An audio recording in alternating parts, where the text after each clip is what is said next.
पुण्यातील वारजे भागामध्ये शिवराज मोठेगावकरनं 51 गुंठे जागा घेतली।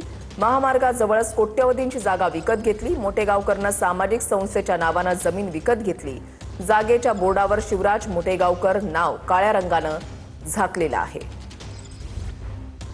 प्रदीप कापसे आमचे प्रतिनिधी या संदर्भातली अधिक माहिती देतील। प्रदीप,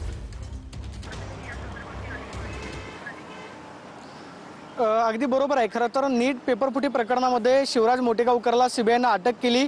मात्र आता शिवराज मोठेगावकरचे कारनामे दिवसेंदिवस बाहेर येताना पाहायला मिळत आहेत। सगळ्यात महत्त्वाचं म्हणजे शिवराज मोठेगावकरला एवढा कोट्यवधी रुपयांचा पैसा आला कुठून, हा आता चर्चेचा विषय बनतोय। कारण पुण्यातल्या वारजे भागामध्ये पुणे मुंबई हायवेच्या लगतच अगदी 50 मीटर अंतरावरती त्यानं 51 गुंठे जागा जी आहे ती विकत घेतलेली आहे। आपण पाहतोय की वारजे भागामध्ये हवेली सर्वे क्रमांक 112-13 आपल्याला पाहायला मिळते आणि ही मिळकत जी आहे ती राजर्षी शाहू महाराज बहुउद्देशीय सामाजिक विकास संस्था महाराष्ट्र लातूर, म्हणजे त्यानं आपल्या क्लासेसची सुरुवात लातूरमधून केलेली होती। मात्र त्यानं शिवराज मोठेगावकर हे नाव जे आहे काळ्या रंगानं झाकलेलं आपल्याला पाहायला मिळते। याच भागामध्ये त्याचे 2 प्लॉट आहेत, 51 गुंठे ही संपूर्ण जागा आपल्याला पाहायला मिळते।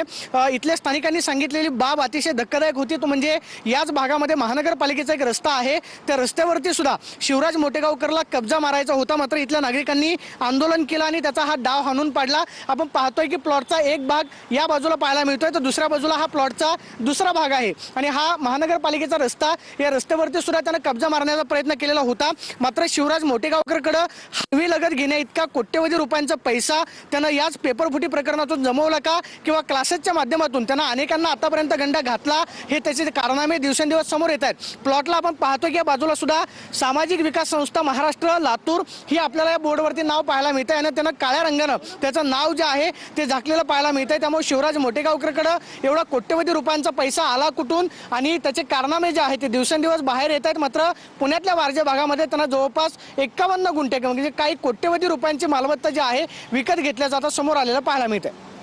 नक्कीच धन्यवाद प्रदीप दिलेल्या सविस्तर माहितीसाठी।